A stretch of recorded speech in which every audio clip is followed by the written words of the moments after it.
magandang araw po sa inyo lahat. Ako po si Banat Bay at eto na nga, napakalupit na mga pangyayari na ganap kahapon tungkol po dito sa hearing ng pagdukot kay Pangulong Duterte. Tila nabahag po ang mga opisyal natin sa PNP at talagang nagtago ho dito sa palda ni Romualdez. Naku naman. Akala ko ba mga atapang-atao kayo? Akala ko ba talagang matitindi ang inyong tapang, lalong-lalo na si Torre? Pag hindi nyo yan, kukunin ko yan. Yung pala, magtatago ka lang sa palda nito ni Remulla. Naku naman. Hindi tama yan. Hindi mo pala kayang panindigan ang iyong mga pinaggagawa. Nung tinatanong na kung sinong nag-utos sa'yo, nung tinatanong na kung bakit mo dinala sa dahig, hindi ka na makasagot. Kaya ibig sabihin nun, nabahag ang buntot mo. At ito na mga, ewan ko kung amo mo ba itong si Remulla. Pero as far as I know, DOJ is not your immediate superior. Diba ang commander-in-chief ninyo, walang iba kung hindi ang Pangulo, hindi ho itong sekretary ng DOJ. At sa katunayan, ang DOJ po ang nasa ilalim yan, NBI. Hindi po, never po nangyari na napailalim ng DOJ ang pulis. Ewan ko bakit ngayon tila tameme kayo ni Marbil para kayong asong nabahagang buntot doon. Walang maisagot, hindi kayang panindigan ang ginawa ninyo. Yun po ang matindi doon eh. Hindi nila mapanindigan kung bakit nila dinala si Pangulong Duterte sa dahig. Ang sabi nga ng mga senador natin, hindi naman sa pinipigilan natin yung pag-aresto. Diba? Wala namang problema kung gusto ninyong arestuhin. Wala namang problema po dyan. Pero ang problema po dyan hindi yung pag-aresto. Ang problema po dyan bakit ninyo dinala sa dahig. Pwede naman yung arestuhin dito, di ba? Pwede nyo namang arestuhin dito, dalhin sa korte, tapos doon i-inquest, doon lahat gawin yung mga procedure, pero hindi ho dalhin ho sa dahig. Wala akong dahilan para dalhin ho sa dahig. That po, illegal po yan. Kahit po yung ex-Supreme Court Justice na umaten po dyan sa hearing, sinasabing illegal ang ginawa ninyo. Di ba?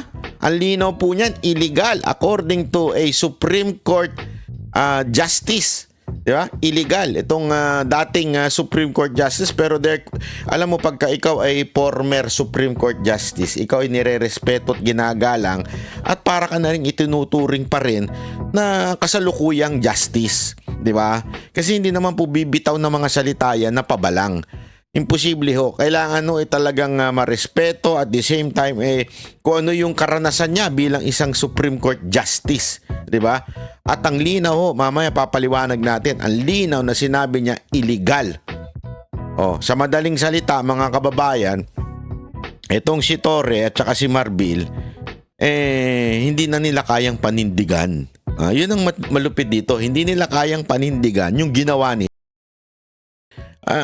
Ewan ko nga eto si Torre, puro yabang kasi itong animal na to. Akala mo kung sino itong di ba meron pa siyang interview. Actually, nagpahamak sa kanya yung lintik niyang interview na yan. Bida-bida ka kasi. Yan ang problema sa'yo, Torre, bida-bida ka. Mantakin mo, sabihin mo na pinagplanuhan mo na yan, matagal na yan. Meron ka pang plano, may report ka pa, may document ka pang dala-dala, tapos sinasabi mo pa, yabang mo kasi. Yang bibig mo talaga, sobrang yabang mo. Sabihin mo pang, bigyan nyo ng aeroplano, ang bahala dyan. Pero nung tinatanong ka na ngayon kung sino nag-utos sa'yo para magdala at bakit mo din hindi ka na makasagot. Diba? Natameme ka na. Diba? Ano ibig sabihin po nun? Wala ka pala. Wala yung tikas mo. Wala yung tikas mo. Isang malaking katarantaduhan po pala yung tikas mo. Diba? Bida-bida ka lang. Yun ang totoo. Wag na ho tayo magmaang-maangan, pero yun ho ang talagang nangyari ho dyan. So ito, panoorin po natin Umpisahan po muna natin. Medyo maraming party po kasi ito itong ating tatalakayin at papaliwanag natin kung anong mga tunay na nangyari. At alam mo yun, ako kasi honestly may part na medyo nabitin ako. Although merong na-contempt. Although ang gusto ko talaga ma-contempt, walang iba kung hindi po itong si Torre. Dapat talaga si Torre ang ma-contempt. Bakit to? Siya yung nag-execute ng lahat ng plano. 'Di ba? Ibig sabihin, siya may alam. Actually, sabi niya nga siya pa nagplano 'di ba? Isang malaking ewan ko. Puro kayabangan kasi. So, Siya daw nagplano, tapos nung tinatanong na, tameme na. At saka kitang-kita mo, hindi niya masagot ng diretso. Ibig sabihin, talaga nagsisinungaling. Ay, naku, kung ako senador dyan, buti na lang hindi ako senador. Hindi, totoo ha. Hindi ko naman po minamaliit po si Senator Bato, si Senator Amy o si Cayetano o si Senator Robin. Hindi ko naman po siya minamaliit sila. Naintindihan ko ho yung kasi parang lumalabas na nagkasundo. Na-a-attend sila pero hindi ko contempt. Kasi noong una, 'di ba, nagkakaroon ng problema pa sa pag-attend. Tapos sinasabi na hindi pwede. Kung hindi, magkakaroon tayo ng constitutional crisis. So siguro, nag-meet halfway sila. Hindi namin kayo papakontempt, basta umatin kayo. Although na-contempt, although ngayon, binawi na naman nung walang kwentang Senate President, di ba? Pantakin mo, anak ng wewe. Walang bayag. Yun ang masasabi ko sa'yo. Magtago ka na sa palda mo.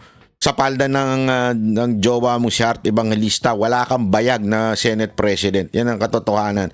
Wag na tayo magpagago, magbuhat tayong paikot-ikot, wala kang bayag. Dapat palitan ka na bilang isang Senate President. Sana kaya talagang dapat manalo ang mga Duterte senators para palitan to si ano. Kasi ngayon, hindi na independent ang Senate. Eto, simpleng-simple lang. Hindi na ho independent ang Senate at talaga nga namang sunod-sunuran na lang sa Pangulo. Yun. O kaya sunod-sunuran na lang kay Romualdez. Yun lang ang totoo yun. Kaya walang kwenta. Ito, panoorin muna natin. Siya nga nagsabi na siya nag-oversee sa operation. Tapos hindi niya alam na kung dinala o hindi. I hope we can reconsider the contempt citing because, sir, kaya ho nag-suffice ang certification ng Kanina pa Prosecutor kami General. nagre-reconsider, Secretary Boying. at pero saka kaya ho kasama nag-suffice po eh. namin. Thank you, Madam Chair. Madam Chair, if you Yes, may... the ambassador is cited in contempt. I'm sorry. Yan. Hindi, mga kababayan, kahit papaano po medyo pasalamatan naman natin. Pasalamatan naman po natin ho itong mga senators na ito kahit papaano nanindigan na i-cite in contempt itong isang sinungaling na ito. Pero gayunpaman, nakakairita talaga kasi hindi pinirmahan ni Senate President. Walang kwenta talaga. Talagang dapat, sabi nga may napanood ako, meron ako narinig na dapat labanan ho ni Senator Amy itong pag hindi pagpirma ni Escudero dahil ito'y pagkalapastangan po sa kanyang chairmanship bilang doon sa pagdinig na yan, di ba? So, medyo questionable yung hindi pagpirma at pagpapalaya dito kay itong ambassador na ito. Naman talagang reglementary period. May warrant kami galing ICC. What's the reason for the rush to The Hague na hindi man ninyo madala sa isang husgadong Pilipino? As to the nuances of orders higher than Wala namang order sa time limit eh. on the Ang orders sabi given lang, to me. i-aresto, di ba? Yes, ma'am. Wala namang sinasabi ngayon na, now na. Meron bang ganon? I just executed the orders given to me, which is to arrest him and bring him to the plane that will bring him to the Hague, Hindi ma'am. pa rin yan ang dahilan kung bakit kayo nagmamadali. Ang taas-taas ng blood sugar ng tao, may edad na. Nakikita naman na hilong-hilo na. Natulog nga. Ba't nagmamadali-dalin sa Hague yan? Nadali na ninyo Arestado na ninyo Ba't pa ninyong pinipilit na bumiyahe na kaagad-agad? What's the real reason? Kasi kung talagang reglementary period does not apply, yardstick lang. Ano talaga yung totoong rason at wala nang iba? Di sana sinabi nyo nung unang pagdinig, malinaw naman na lahat ng simula noong unang pagdinig hanggang ngayon, pilit ninyong iniiwasan, sumagot ng totoo. Ano ba talaga yung dahilan na Alam mo kasi maganda yung punto dito Although paulit-ulit na nga lang kasi nga ayaw umamin itong tukmol na ito. Pero sa totoo lang, dapat po masagot yan. Bakit minadali? Yan ang napaka-importante.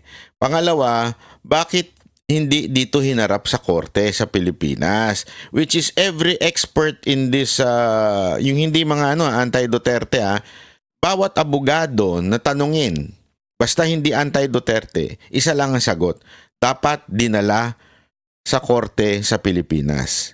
Napakalino po niya, napakaganda po niya. As a matter of fact, ang ganda nga nung pinopoint out ni Cayetano. Gusto ko yung pinopoint out niya doon eh. Nagkaroon ng batas na dalhin sa korte sa lahat ng mga huhulihin na ay dalhin sa korte at dapat merong guidelines yung mga paghuli. Hindi pwedeng basta huli-huli ng walang warrant. Kasi nga, nung panahon daw ni Marcos Sr., ay kaya nga ironic talaga itong nangyari. Nung panahon daw ni Marcos Sr., umaaresto ng walang warrant. Kaya nga nabago yung konstitusyon at kasama diyan sa binago ay yung pag-aresto ng warrantless arrest. So merong guidelines siya yung habang yung crime nangyayari o pinopursue mo yung taong na gumawa ng crime. Ganon. Pero syempre alam naman natin kay Pangulong Duterte it was long time ago. So hindi pwedeng warrantless arrest dyan. Dapat to merong kautusan mula sa korte ng Pilipinas. Yan po ang purpose ng batas na sinasabi ni Cayetano. Ngayon, bakit hindi nagawa? Ngayon, hindi ho makasagot etong nag-execute na si Torre. Kaya nga ako dapat dito ito talagang kinokontempt. Tapos pangalawa, bakit minamadali? Dapat inantay muna yung abogado. Anong purpose ng pagra-rush? May utos? Hindi, Ito, makinig kayo mabuti. Kanina naisip ko. Kasi parang, di ba sinasabi nga ni Senator Bongo, ganda nung speech ni Senator Bongo. He was so frustrated on ano ang nangyari. At sabi niya, parang nonsense na daw lahat kasi nga, nandun na si Pangulong Duterte. Naisip ko lang, siguro malamang sa inyo, ikaw yun rin, naisip nyo ito. What if hindi bumaba ng eroplano si Pangulong Duterte? What if lang? Siyempre, papaligiran yung eroplano, magkakaroon ng commotion, o hindi naman siguro kung kakalad ka rin man siya sa loob ng eroplano, talagang it would be chaos, ika nga, di ba? What if nung bumaba na siya mula sa eroplano, hindi siya pumayag na pumasok dun sa bus papuntang Villamor. Di ba? Kasi kaya niyang gawin yun. And at that time, marami ng tao ang nagsosuporta kay Pangulong Duterte. Ibig sabihin, it's just a matter of 30 minutes or 1 hour na ma-delay ni Pangulong Duterte. For sure, there will be a revolution. Yung pilitin mo si Pangulong Duterte na ikarga sa eroplano at hindi siya pumayag, hindi siya tumayo, kumapit lang siya sa upuan niya o kaya kumapit siya sa mesa niya. I mean, kung ano lang this is a scenario na iniisip natin na maaring nangyari sana para hindi siya talaga madala. Isipin nyo, it will be a revolution. That's for sure. Bakit? Ang dami na nagtipon-tipon. Kita nyo naman, nung dinala, grabe yung pagtitipon ng tao. Pero anong ginawa ni Pangulong Duterte? Until to the last minute, inisip niya ang tao. Inisip niya ang taong bayan. Inisip niya na ayaw niya ng gulo. As a matter of fact, paulit-ulit niya sinasabi doon sa mga pulis, you are just doing your job. Ganun ang paulit-ulit lang niya sinasabi. Sige lang, sumusunod lang kayo sa batas. Sumusunod lang kayo sa utos. Sumusunod lang kayo sa inyong trabaho. Trabaho niya yan. Hindi ko pinipersonal kayo. Yan ang paulit-ulit. As a matter of fact, kasama yan sa speech ni Senator Robin. Imagine niyo na lang yung scenario na yun. And yet, PRRD stood his principle na hindi. Ayoko ng gulo, kaya ako na ang magbibigay, ako na ang sasama. Imagine niyo na lang yun hindi niya sinunod yun. Gulo yan, sigurado ako. Sumunod pa rin po siya. Kasi nga po, matinong tao si Pangulong Duterte, hindi katulad ni Torre. Di ba? Yun ang totoo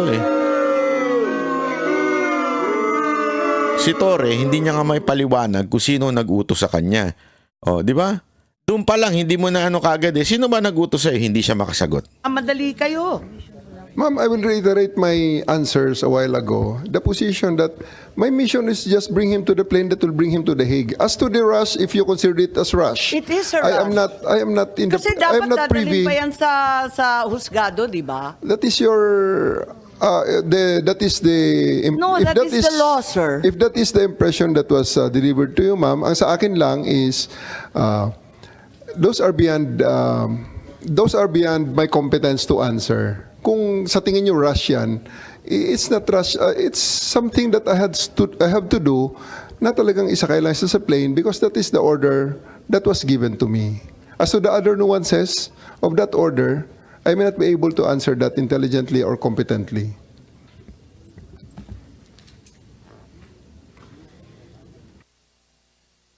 Yes, baka may maidagdag si Ambassador Lacanilaw. Yan. Dahil nandun din kayo, may nakita ba kayo na dahilan kung bakit kailangan pumunta sa The Hague? Total, kayo ang madalas pumunta sa abroad at kinatawan ng Pilipinas. May dahilan ba kung bakit nagmamadali tayo? Hindi po ako hindi po ako aware o competent para sagutin po yung ganon.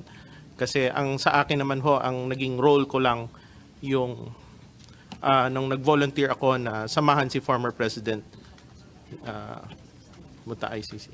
Lahat tayo hindi alam ang dahilan kung bakit nung araw na yon kinailangan talaga isakay at dalhin sa Hague kahit may sakit, kahit may karapatan pumunta sa husgadong Pilipino, kahit hindi pa nakikita ang pamilya, ang doktor, ang abogadong pili, talagang kinakailangan dalhin na talaga sa The Hague.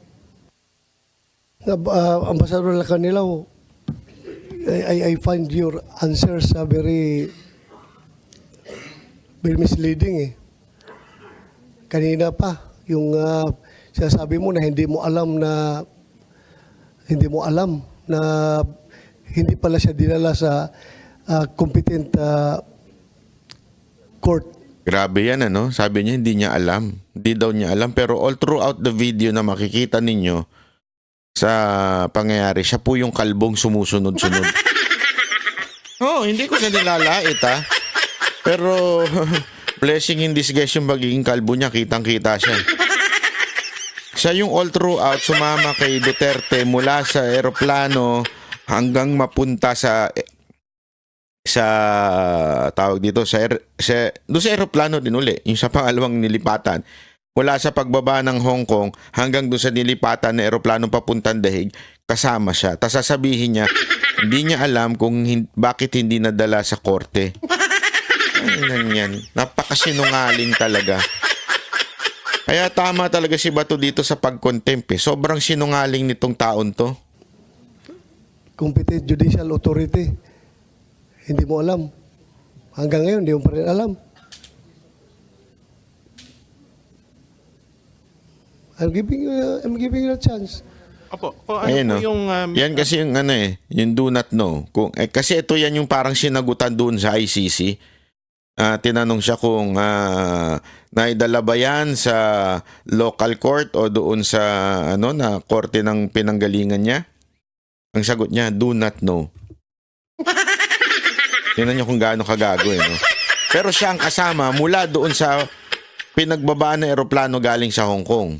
Mantakin mo yun. Tapos sasabihin niya, hindi niya alam. Hindi naman siya nawala sa tabi sa paligid. Si Raulo rin, no? Deserve mo yan. Kaya lang, yun lang. Mahinang nila lang si Escudero. Pero deserve mo yan makontempt. Mr. Senator, kung ano po yung nabanggit ko kanina. Yun po. Nandoon ka the whole time. Galing sa tube hanggang doon sa Villamor. Nandoon ka. Hindi mo rin alam. Hindi mo pa rin alam na hindi siya dinala sa judicial authority. Yes, Mr. Senator. Hindi mo alam. Hindi alam ang puto. So you're lying. Nanggagago. You're lying. Lying talaga. Madam Chair, I move to set in contempt Ambassador Lacanilaw. Last chance, hindi mo alam if nilabas sa Villamor si PRRD? Hindi mo alam? Hindi po, Madam Chair. Okay, there's a motion to cite you in contempt. I have to affirm. There being no contrary motion, we uphold the motion to cite Ambassador Marcos Lacanlilao in contempt. Thank you, Madam Chair. I'm giving you the chance already kanina. Sabi ko nga, ayaw namin gamitin yung power to contempt dito, to cite Ayan na. Antayin nyo. To the rescue na si Superman. contempt, pero halata na nagsinungaling ka. Ayan na. Nasa dokumento harap-harapan na po. Ayan na. Naman yung ganito, konting respeto Ma'am, po. again, may I clarify? Ayun na. Please. Ayan na. Ma'am, it's an extradition form. That's why the questions are not answerable by another jurisdiction, but not our jurisdiction. So it's very hard to answer something that works in a different manner. Hindi nga sir, ang tinatanong namin sa kanya is kung nandun man siya the whole time, hindi man niya, alam niya na hindi dinala si President Duterte sa isang competent court. Hindi nga Tapos ho sabihin niya, hindi niya alam. Kaya ho Siya nga nag-suffice. nagsabi na siya nag-oversee sa operation. Tapos hindi niya alam na kung dinala o hindi. I hope we can reconsider the contempt citing. Ano to, aregluhan?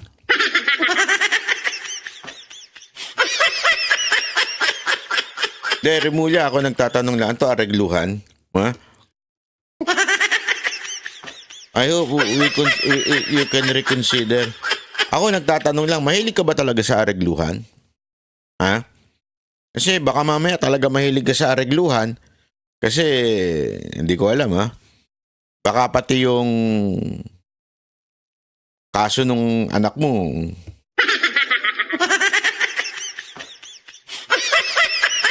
Ako nagtatanong lang naman ako. Hindi ko naman hinuhusgahan. Ako nagtatanong lang. Baka pati yun inareglo mo. Inareglo mo po ba yun? Ako nagtatanong lang ha. Ito'y a question. Not a judgment. Kasi dito, ang hiling mo sa aregluhan eh. Lantara na nagsisinungaling yung bata mo, tapos sasabihin mo ngayon, baka naman pwedeng i-reconsider na natin to. Ano to? Balato? Ganon? Kasi ganyan ng mga ano eh. Sensya na, ganyan ng mga nasa gobyerno, mahilig yan sa, balato mo na lang sa akin to. Ano mo na lang sa akin to? Balato na to. Ano talaga medyo hindi lang mas marunong sumagot tong bata ako eh. Balato mo na lang to. Ganun, ako nagtatanong lang sir ha? Ganun po ba? Ganun po ba sir? Oh, hindi. Hindi, ako questioning you. Because, sir, kaya ho nag-suffice a certification of Kanina pa Prosecutor kami General. nagre-reconsider, Secretary Boying. at Pero saka kaya ho kasalanan nag-suffice po namin. sa ICC. Kaya tinanggap nila yung certification po ng DOJ is because under their system of government, under the system of the ICC, ang prosecutor is competent judicial authority. That's Wow, why may bago na siyang batas. Eto, kasi nga, doon sa Article 59, dapat dadalhin sa local court. Ibig sabihin, yung Korte ng Pilipinas. Sinasabi niya ngayon, yung ICC daw, kaya tinanggap si Duterte doon, ay dahil tinatanggap daw ng ICC na yung DOJ ay local court. Oh. Kasinungalingan. Antindi ng kasinungalingan. No? Alam mo kung bakit isang malaki ang kasinungalingan yan?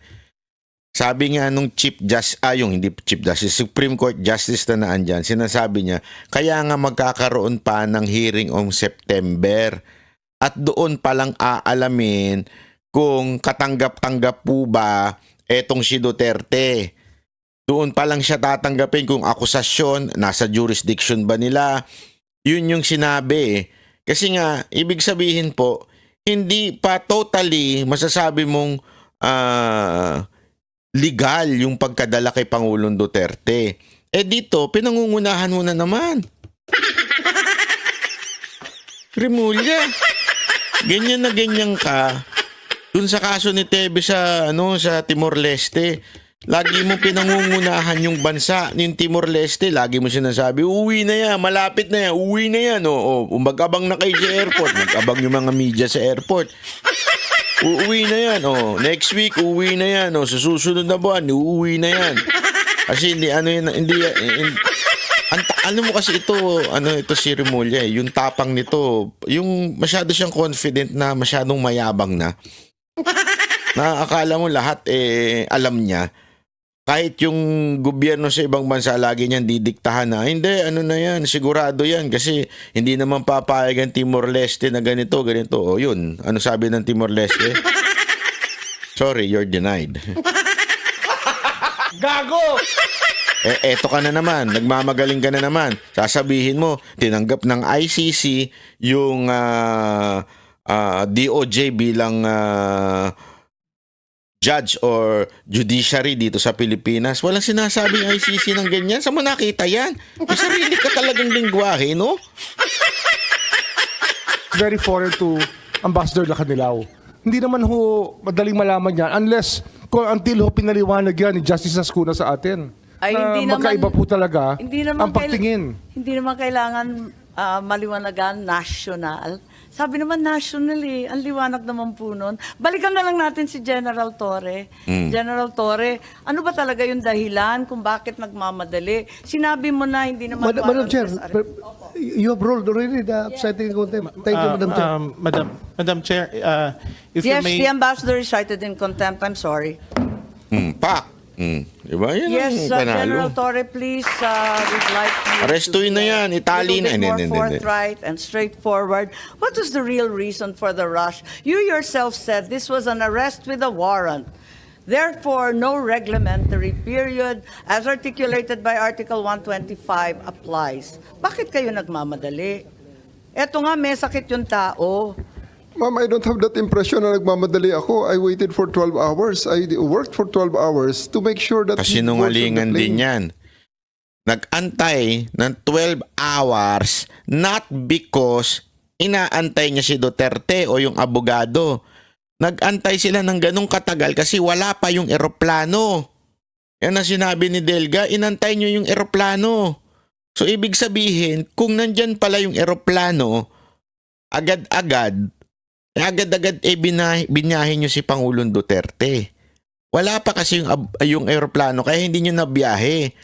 Tapos sasabihin ninyo, ang tagal nyo na nag-antay.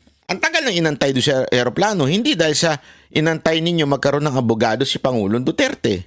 Sino nga? Ako.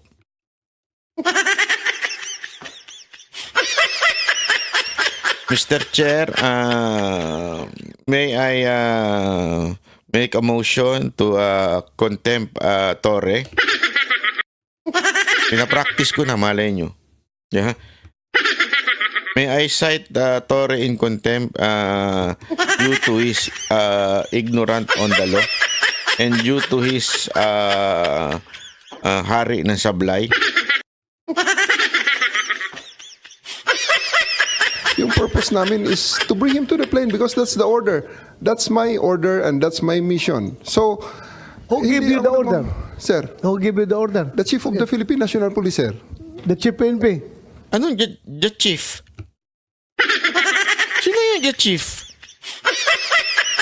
Pakilinaw nga, Torre. Labo mo namang kausap. Sino the chief? Baka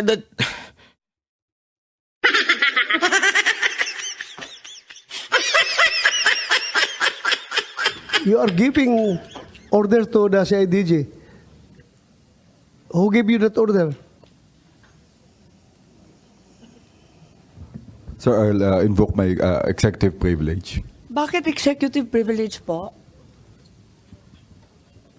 Paano naging executive privilege po? Yan na, hindi na makasagot. Pasok, Remulla. Tapos na eh. Sino nag-order? Ano yung tanong, ma'am? O ba, hindi ikaw ang tinatanong, bakit ikaw ang umi-eksena?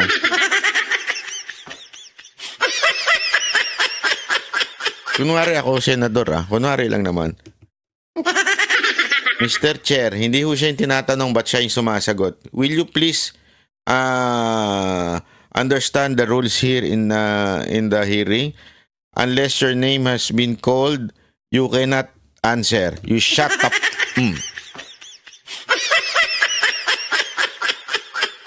Alam mo, pagka mga ganyan talaga, mapipilitan talaga ako.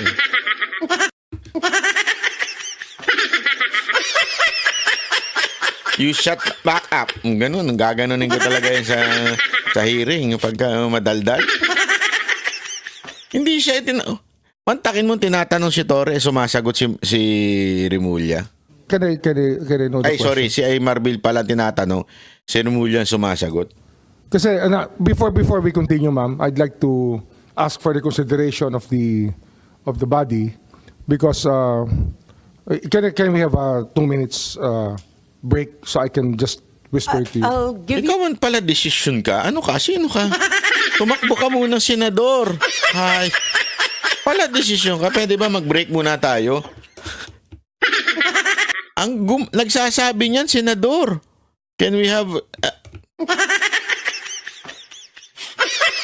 Antindi mo, Remulla. Ibang level yung pagiging confident mo. Alam mo, ang swerte mo, Remulla, wala na si Miriam Defensor. Lagot ka talaga doon.